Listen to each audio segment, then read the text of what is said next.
If the notes are right, but the playback jumps wrong, read the repeat map first. A sheet music repeat mark is not just a symbol at the end of a bar. It is a route instruction. It tells the performer, score software, or MIDI playback path where to go next, which ending to use, and when a short printed page should become a longer musical form. That is why repeat signs matter so much when you scan a score or turn notation into MIDI.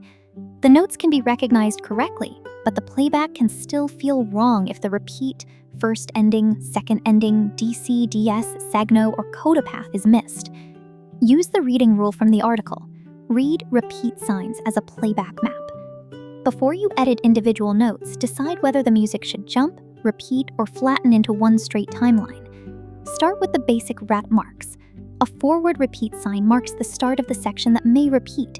A backward repeat sign sends you back to the matching forward sign. If no forward sign is present, the backward repeat usually sends you back to the beginning. First and second endings change the route by pass. The first ending is played the first time through. After the repeat, the performer skips that ending and lands in the second ending. If a MIDI export gets this wrong, the piece can sound like it chose the wrong ending even when every note inside the measure looks clean. Then come the larger map symbols. DC means go back to the beginning. DS means go back to the segno sign. A coda tells you to jump to a closing section. DC al fine, DC al coda, DS al fine, and DS al coda all need the exact stop or jot point, not just a vague sense that something repeats. Not every repeat creates the same editing problem. A simple 2-bar repeat may only make playback too short if it gets skipped. First and second endings are more fragile because the same printed measures do not play the same way on each pass. DC al fine can restart correctly but fail to stop at fine. DS al coda can find the sign but miss the coda jump. Multiple repeats may need manual expansion before the timeline makes sense. When you are reading by hand, mark the route with a pencil before practicing the whole piece. When you are editing a converted file, listen for the same route. The wrong repeat path usually sounds like a missing phrase, an unexpected restart, or an ending that happens too early. Before conversion, choose whether you need flattened playback or preserved repeat logic.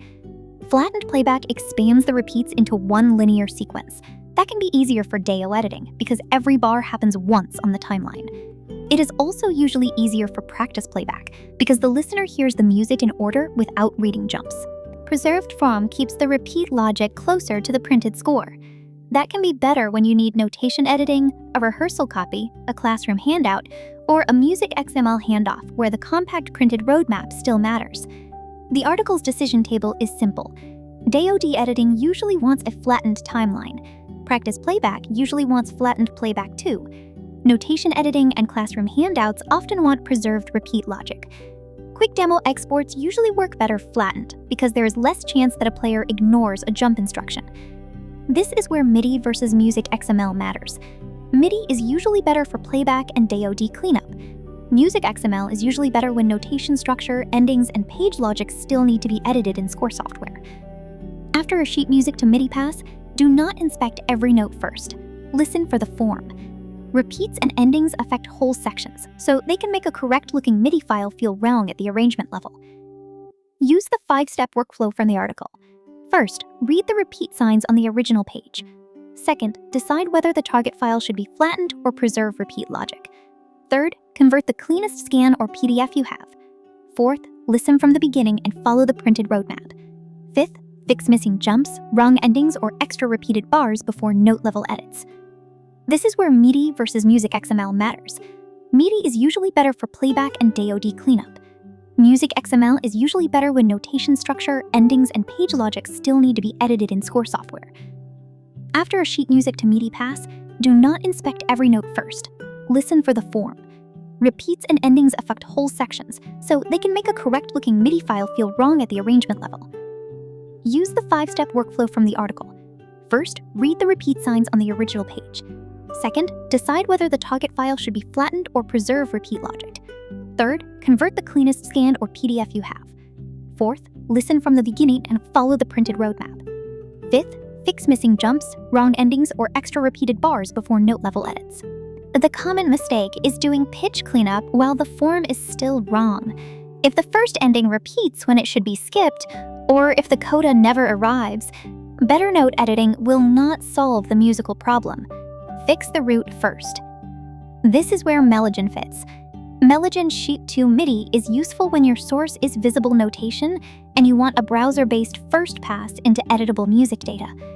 It supports sheet music images and PDFs, including JPG, PNG, and PDF inputs, with MIDI output for playback review and a sail cleanup. Use it as a bridge, not as a substitute for reading the page. Check repeat signs, endings, and coda marks before upload. Run the first conversion with a clean scan or PDF. Listen for the full playback path before editing notes. Compare the output against the original page. If notation structure matters more than playback, consider a MusicXML workflow.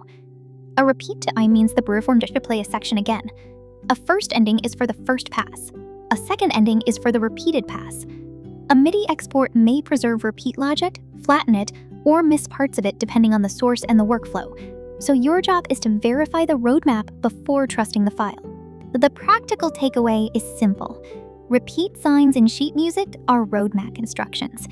They decide where the music goes, which ending happens on each pass, and whether a short printed page becomes a longer performance. Read repeats before you edit notes. Decide whether you want a flattened timeline or preserved notation logic. After conversion, listen for jumps, endings, and coda paths first. Once the form is right, the smaller note and rhythm fixes become much easier to trust. This is the official Melogen AI channel. Subscribe for practical music knowledge, notation workflows, score to MIDI cleanup, and better ways to use AI in music work. Melogen AI offers music tools and AI music models for musicians, educators, and creators. Visit melogenai.com to try Melogen with your own readable score workflow.